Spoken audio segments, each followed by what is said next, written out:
Hello, everyone. Welcome to our Vancouver Canucks trade deadline preview show. We are once again joined by the one and only Jacob Snow.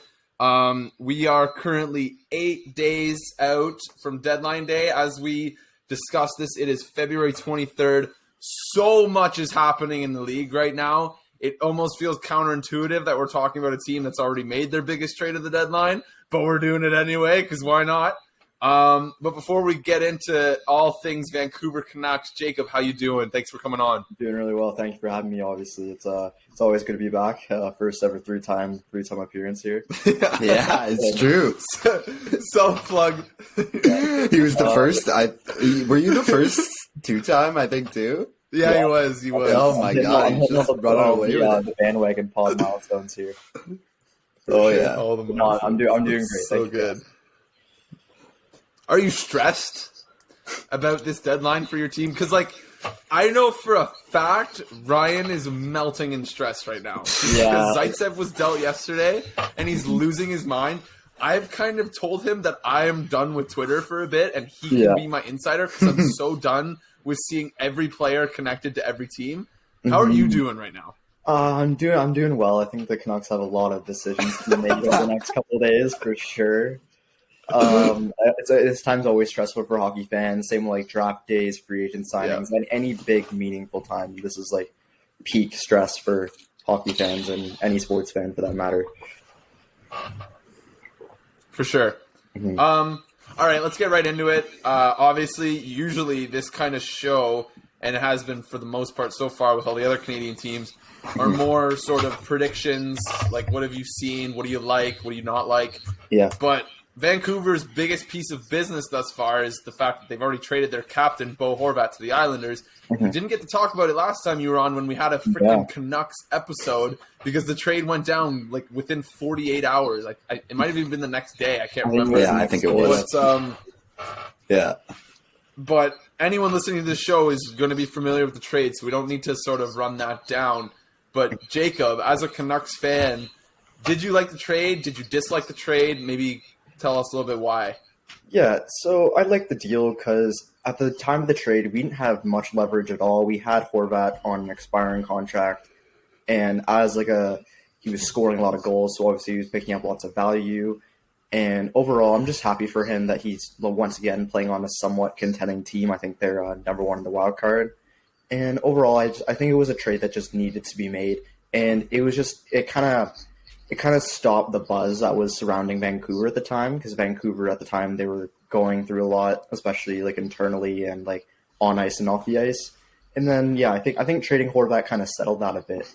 Overall, I did like the trade. I like the prospect that we got, Rati. Do you guys know how to pronounce his last name? Yeah, I think we've been going with Ratu. That seems to be the consensus. I think Ratu is a safe bet. Anyways, he's making his NHL debut tonight, so I'm super excited to see what he shows. I didn't know that.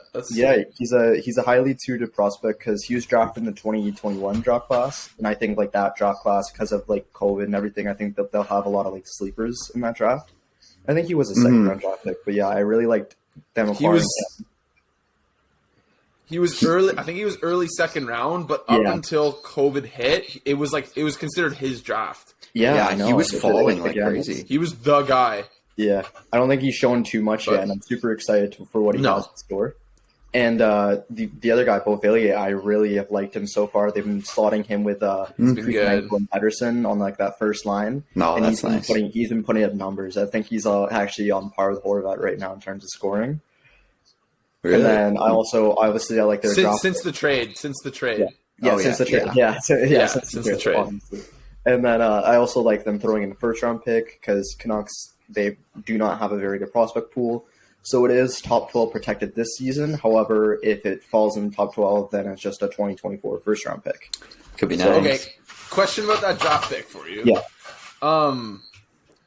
So New York, that first-round pick is likely going to land between 10 and 20 because they're right on the precipice of a wild card. They have some injuries, like Barzal's hurt, so they might maybe take a nosedive here in the next couple weeks. Mhm. Would you rather see that pick convey this year, or do you want to risk it and see it next year? How do you project the Islanders? I know this isn't supposed to be an Yeah. Islanders episode, No, just it's as a okay. Canucks fan. It's still linked, so I get it. And then Yeah. basically, like, I'd prefer the pick to be this year. I think between the I want to say 12 to 17 range, like something like that, like something where we still get the pick, obviously, but somewhere where it's not too late. Yeah. I think, in my personal opinion, I think Islanders this year will just miss the playoffs. I think, and I don't think that they'll go up to spot 2 or 3. Hopefully, but yeah, I think they're just going to miss the playoffs. I think there's a lot of wildcard teams that are contending, but I've been looking at the 2023 upcoming draft class, and it's just so strong. There's a lot of talent in that draft class that I've seen, and I'd want to acquire lots of draft picks. And you kind of noticed this year, a lot of teams are taking on salary to kind of acquire draft capital, and that's something that I can see the Canucks doing, and I hope that they do. Do they have the space to do that? Ryan, do you have their cap friendly open? Or even Jacob, do you? Never mind, I got it. do Yeah, not. I got it. Okay. They got $6.7 million in deadline cap space. So that's a significant amount. That's if you broker some trades and retain some salaries, like Minnesota's now brokered 2 trades as a third party, and they've only actually retained, I think, $3 million total. Mm-hmm. They retained, but They've gotten 2 picks out of it. They retained on the but Orlov in real, trade, the O'Reilly or was the O'Reilly trade they retained on as well? yeah. But in real, But I'm talking in total, they've retained $3 million in cap space, and they've gotten 2 draft picks out of it. And Vancouver has almost $7 million in cap space, so they could almost do 3 or 4 of those trades if they really wanted to. And in real cash, that's only $140,000. Oh, yeah, it's nothing. But now an interesting point, bringing up the brokering trades is Minnesota's now maxed out. You can only do that twice. Yeah. So Canucks can't do it 3 times? No. So now that that avenue is maxed out. Mm-hmm. So Canucks have bid 2 spots, but I think they're going to keep 1 open for Besser if they trade him, and then they're looking to retain salary on Besser. That's some of the reports that I've been seeing based on Canucks insiders. Wait, so Ryan, you can retain salary for 3 players though. So you just mean specifically brokering trades? Is you can only do 2? Playing with third party? I thought you could only do 2. That was my understanding from what I saw on Twitter. I kind of agree with Mitchell here. I think you can retain 3 overall, but it's just 2 trade brokering, I think. But again, I'm not 100% on that. But I think it's Well, anyway, okay. So we're you not did cap the trade. experts. Let's go back to Horvat. So you did like the trade for Vancouver then? Yeah, I did. I really liked what we had, especially with all the leverage. We had very little to no leverage, and just getting that big return of a prospect, a roster player, and a first round pick. I take that on a player on an expiring deal, for sure. Were you frustrated at the contract that he signed in New York? Would you have liked to see Vancouver give Horvat 8 years at 8.5? Yes and no. It kind of sucks him signing that 8-year deal right there. It kind of sucks because he played for Vancouver for so long, and it's just I'm a little bit upset about how the Canucks just handled the situation overall.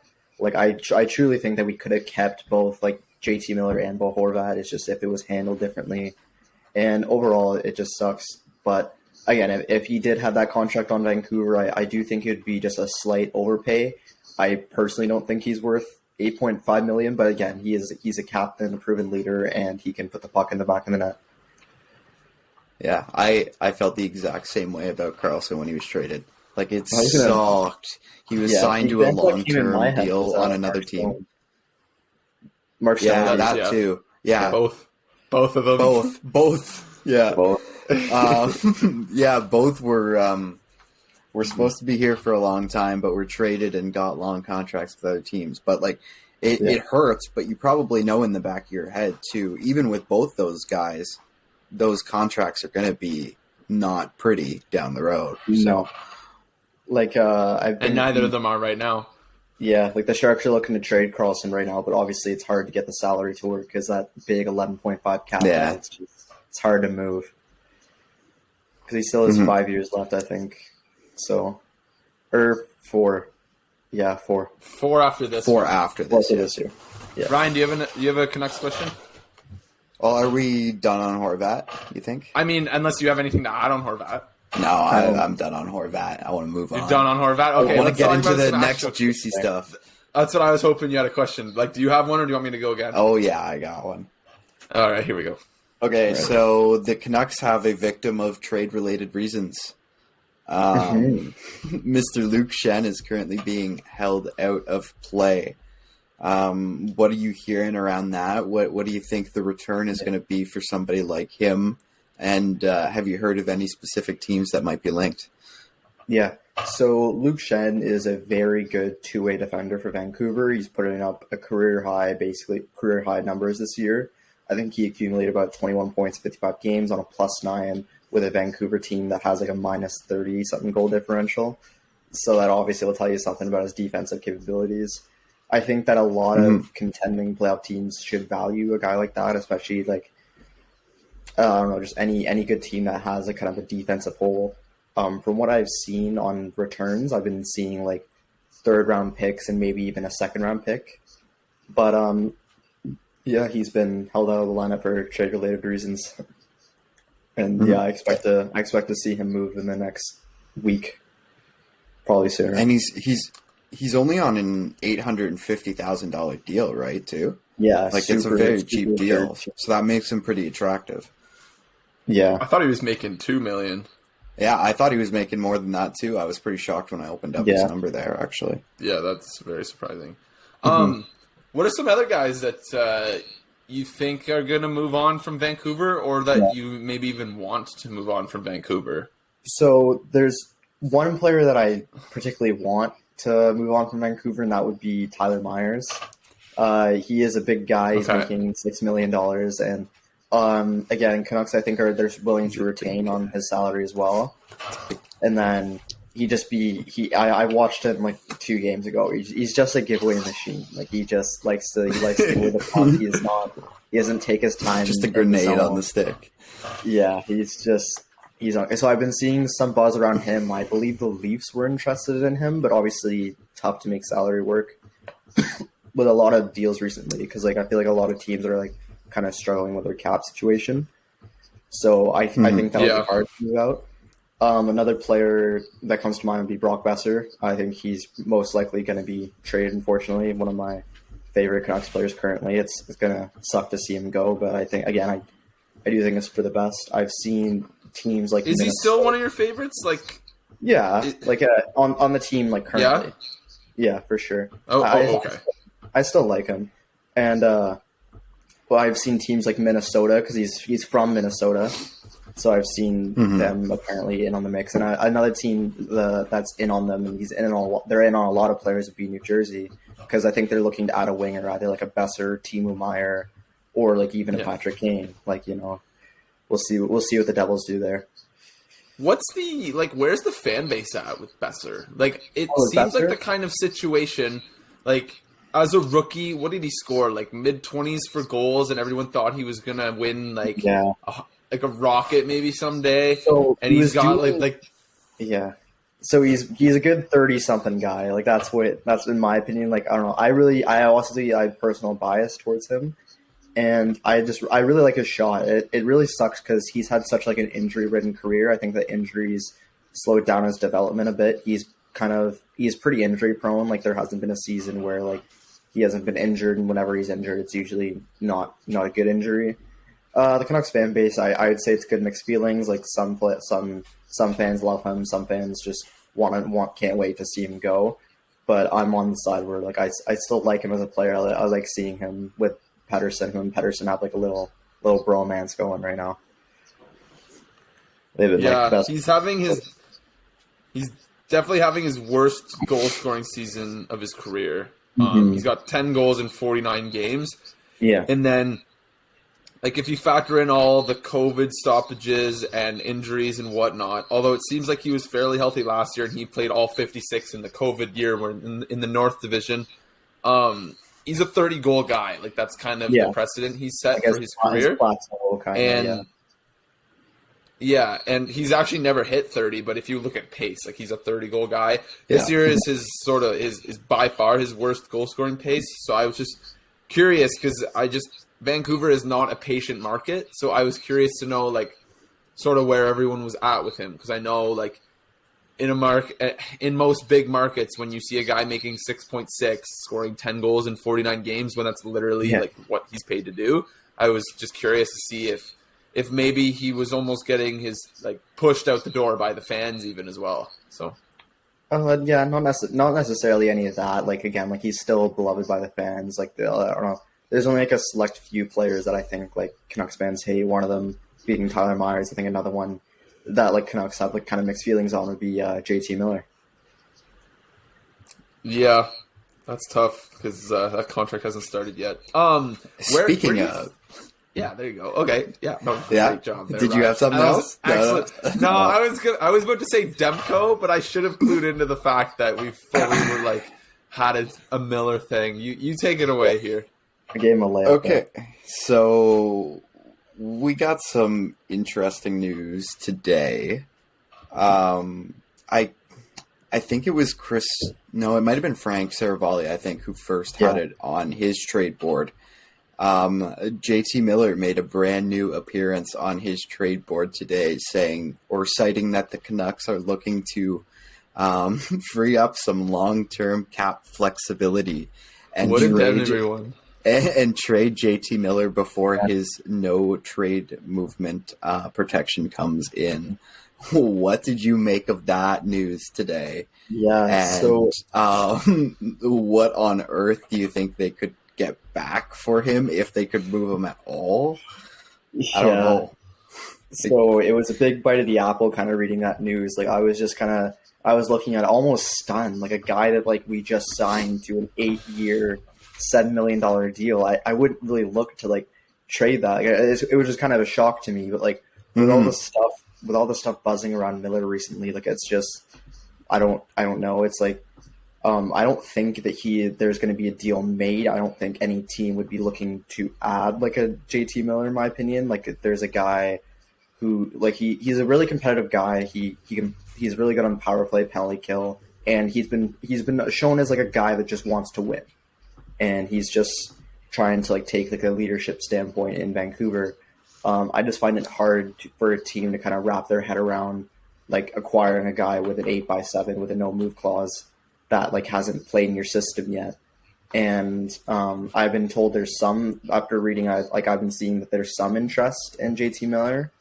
However, I don't think there's going to be enough traction to really get the wheels going on a JT Miller trade.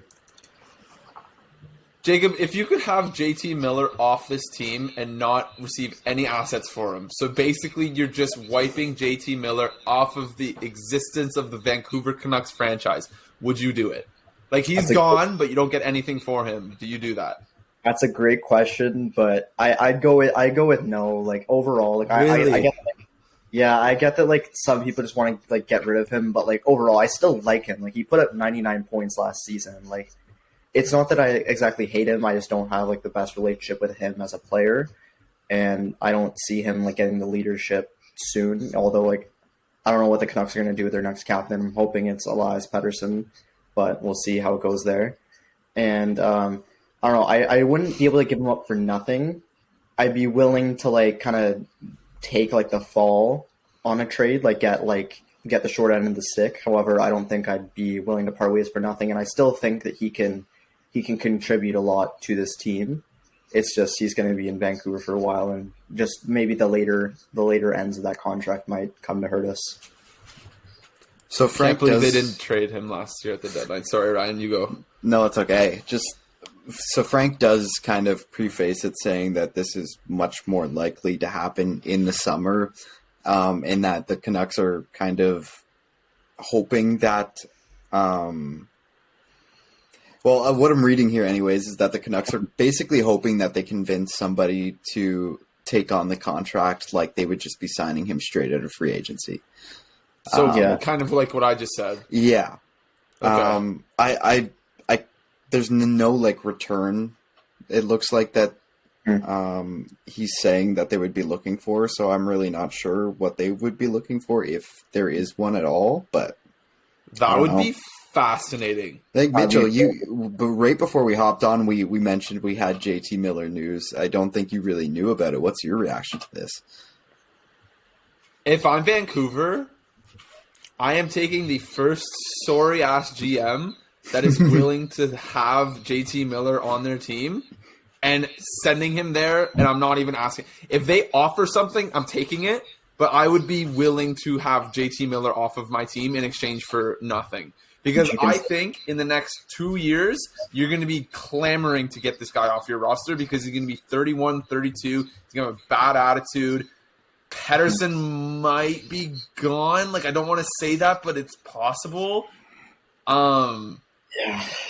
Who knows? I don't want to say that. Like, they're going to give Pettersson a bag, but I just don't like JT Miller on this team. Like, he is not part of this core. I don't think he should be. I don't think he should be either, but again, that's how I feel. That's how I feel as a neutral sort of point of view. I have zero attachment to the player. If anything, I have a significant disattachment to the player because of some of the things he said. And I was just gonna say, are you sure you're neutral here? You sound pretty fired up. I hated the signing from day one. Like, I don't like it for Vancouver. I don't know. That's how I feel. I'm kind of passionate about it too. Yeah, I was on the trade, the JT Miller trade last season. I didn't want him re-signing, and then it was just kind of clear to me as soon as Miller got extended, it was clear that the Canucks organization decided to choose JT Miller over Bo Horvat, and that was just a decision I completely disagree with. But again, I'm not on the Canucks front office, so they'll have to live with that decision and deal with the aftermath. I think maybe that's where my neglect comes from, because I really hate, I obviously have a team I cheer for, but I'm very much able to sort of take the goggles off and look at teams from a very unbiased and neutral point of view. And with Vancouver, it pisses me off that they chose Miller over Horvat. Like, it makes zero sense to me. You chose a winger over a center, the guy who just got there over the guy who's been there. You're some guy captain. I was just that was gonna be my last point. It's crazy to me. And he's older. He's older than Horvat. And they had lots of success with Horvat in the past, and Horvat was mentored by the Sedins, where Miller kind of just came in, and it just kind of felt like betrayal as a fan, just seeing the Canucks choose one guy over the other. Obviously, as a fan, it's hard to let players go. It's almost like you develop a relationship with them, and it's you just feel so attached to them, and then it just really sucks to see them treated poorly. Where are you at with Demko? What do you think is going to happen there? So internally, it's been rumored that some people close to the situation say that Demko wants out. And again, he hasn't been the best this year. He hasn't played much this year. He's rumored to return soon. I don't if there is 15 games. Yeah, I know, and he hasn't been good in those 15 games. He was amazing last season, and he was, I think, the best Vancouver Canuck last season. And it kind of sucks that if the rumors are true that he does want out, because I think that the fans have waited for him to develop for so long. He was 2014 draft. He didn't start to play until the 2020 bubble, where he absolutely shut the lights off in Vegas, and he played incredible there. And then, I don't know. If there is going to be a trade that's facilitated, I don't think it'll be this year's deadline. I think it would be either an off-season move or within the next 2 years. It really sucks because I kind of see him. I view him as a franchise goaltender, a player that can just stay in Vancouver throughout their whole career. But obviously, I'm not the guy that wants to keep players around that don't want to be here. I'm everyone that is on the team, I want them to be wanting to play for Vancouver, wanting them to play for the team. Ryan, do you have any other what's up? Oh, I was gonna say he's also on a kind of What'd cheap deal. He's on a 5x5, which is pretty cheap among goaltenders. And he's still got 3 years left of it after this season. He's gonna have tons of value in the offseason if they choose to go that route. Mm-hmm. Yeah. The only thing I would add to that is that exactly. I feel like they could really drum up the market for this in the off season. The teams will for sure know what goalie spots they have open and what teams will really know they want to go for it. Like right now, it would really just be somebody looking to kind of shore up a tandem, no? Mm-hmm. Going into Yeah, and, playoffs. Like I feel like you really- could really drum up a long-term trade situation in Yeah. summer. And Canucks don't really have like the best goaltending situation. Like they traded Mike DiPietro early in the year. Their other two backups like Delia and Martin, they also haven't been the best. I think Martin even got sent down. He's not playing the best in Abbotsford. And then the guy they called up, Silovs, he's doing all right. But again, he's a young guy. I don't know if he'll be able to take the torch. I'm looking at their two goalies right now on Cap Friendly. It's Delia and Me too. Silvos. Like what? Yeah. It's almost That as is bad as Ottawa's situation last It's a week. tough tandem. That is a tankerific tandem. But the Canucks won't tank. Okay. Ryan, do you have Never- any more like deadline related questions? Because I have a couple of like contract related questions because why not? I got one more name I want to throw out, and I haven't All really, right. I haven't really heard much, but like I think I saw it once or twice, so I might as well ask. Yeah. What have you heard about Connor Garland? That was the name I was thinking. good one. Because Yeah, I've seen the name a few times, but I've also seen that if he doesn't get traded this deadline, there's a decent chance he gets bought out in the off season. So what? I guess this could be a decent transition into off season contract talk. Yeah. But So what have you heard around him? So I haven't seen much buzz around Garland. Again, they're already kind of committed to trading Besser, so I think they're keeping Garland.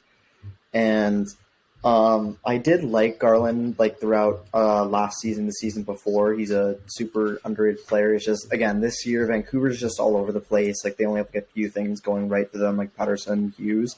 Other than that, they're kind of a dumpster fire. So it's hard to go off this season. But Connor Garland, he's an interesting player. He's a solid right winger. He's making, I think, 5 point. He's making 5 for the next 4 years.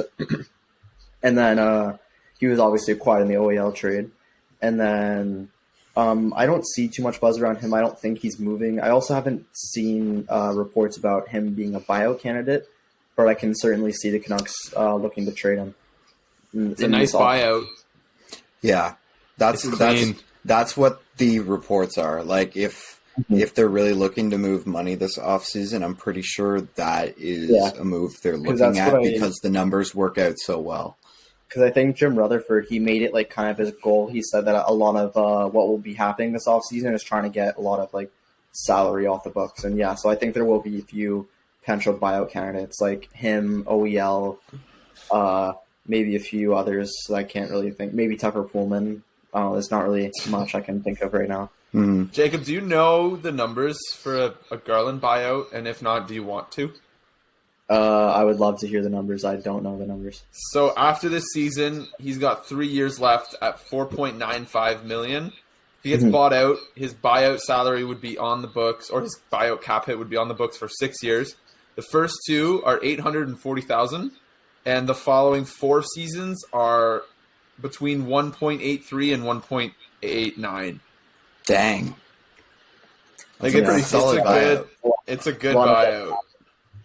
It's a lot of dead cap. It's a long time to take it on, but it's not a lot at all. I personally wouldn't do it if I'm Vancouver because they're not in a position. They don't need it contend. anyways. So, but it's a nice buyout if they decide that they are contenders when they will not be. A little bit of hope. Just still hopes they can turn this around the next 2 seasons, but it's not looking that way. Because again, I want to see them just be a winning team for once and for the first time in a while. Mm-hmm. Yeah. So okay, let's keep the focus maybe on off-season stuff for maybe another 5 to 10 minutes. How's Ethan Bear doing? His numbers look sick. He's an RFA at the end of the year. Apparently, he loves it in Vancouver. Yeah, I really like him. He's he's paved the way for Indigenous people and stuff like that. He's kind of representing them in a really good way. And I like him. I like him as a player. He's a super nice guy. even though he's like kind of a smaller guy, he knows how to lay the body. I liked him in Edmonton a lot as an up and coming prospect, and I certainly like him in Vancouver. He's a big power winger with like a really nice shot, and he hasn't been too bad defensively this year. I really paid attention to like his defensive play, but I know his offensive play is pretty solid. So you'd like to see him stick around? Yeah, if possible, I would love to have him stick around for a bit. That's so good to hear, because he was like, he just like didn't have a home there for a while. Like Carolina just had him scratched all the time. Yeah, and not even as a slight towards him, just because Carolina's so loaded. But big defensive. And I guess the other thing I have to mention, you kind of mentioned him earlier as maybe being the next captain of the team. Elias Pettersson is eligible for an extension as of July 1st this year. You might have a better idea maybe of if... Actually, you know what? No, talks haven't even started yet. What do you think that number's going to look like? And, like, do you think... Like, I don't know. What's your best guess as a fan? So my best guess as a fan is, again, I'm hoping for the best here, fingers crossed. But I'm hoping for him to be signed like long term, like give him the bag, give him the 8 years, like give him all he needs. As like for a guess for a number, as like a young up and coming player in a rising market, I think I have to go with like I want to say 9 or 10 mil. Like I guess kind of a ballpark, maybe even a bit more than that. But like it's just tough because we're finally seeing him like break out almost, and it's He's putting up really good. I think he's on a 100-point pace right now, and then you can kind of see like just the contracts that those kind of players are getting, and it starts with like double digits usually. So we'll see how it goes. Yeah, I hope that he takes like a slight discount, but obviously I'm gonna do everything in my power to keep him if I'm the Canucks front office. I think that salary starts with an 11. Yeah, I think so too. I'm just saying. I think that contract looks very similar to like Erik Karlsson's. Not that that's a comparable, but just as like a number to throw out there. He's shown his superstar capabilities. And especially with McKinnon. With McKinnon getting more than McDavid this past offseason, I think that's kind of what Pettersson's going to point to. And then it's also going to be the same offseason as Matthews, and the salary cap's going to go up. Yeah. Yeah, so, it's going to be – and Aho – there's 2024 for the NC class is stacked. Like, I saw, like, Aho's in there. Did you just say Aho, too? Aho is 2024 as well. Because do you remember, like, when Montreal offer sheeted him for – Yeah, it's 5 years. Because this coming off season I think is fairly weak, right? And then I guess the one after I believe so, but then 2024 is pretty kind of crazy. Pretty stuff. Dang. So Matthews, Aho as UFAs, potentially Pettersson as an RFA, although I doubt it reaches that. Like I think Vancouver's going to pay him. Yeah. It's a matter of how much. That'll be a wild one. I don't really have anything else, I don't think. We kind of went over all the potential trades, went over some contract stuff, talked to Horvat. Ryan, do you have anything else to add? I got one more name I'm just more like curious about than anything. Podkolzin. I think he's eligible for an extension this offseason as well. He put up 26 points in 79 games last year and only has 4 points in 24 games this year. It looks like he spent some time back down in the AHL as well. And he's back. It kind of looks like, It kind of looks like he's destined for a bridge deal kind of situation. What have you seen out of him in his kind of stints up with the big club? So, in his first stint, he looked very out of place. He was very poor.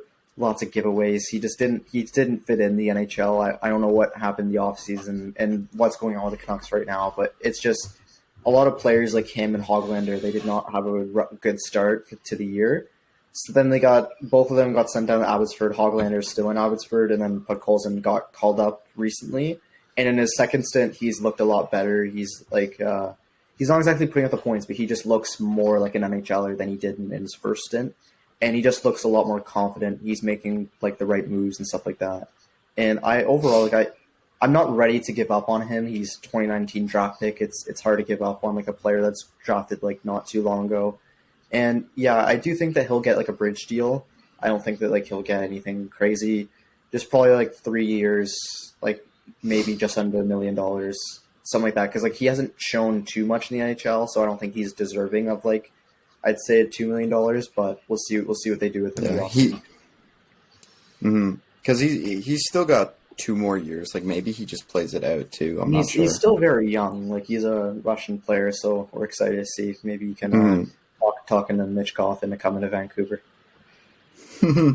I had to fact check Ryan. I had to fact check you on the 79 games played. I didn't believe you there. I was shocked.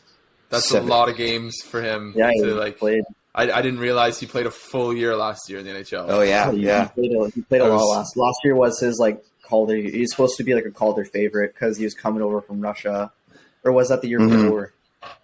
No, it was last year. Last year was his rookie year. Yeah, so he was supposed to be like the Calder favorite. He was supposed to be really, really talented. And he was still showed his talent. It was just like he wasn't as good as we thought he was, and that's all right with me, I guess, as long as he's still going to be a middle six NHL guy, hopefully within the next 2 to 3 years.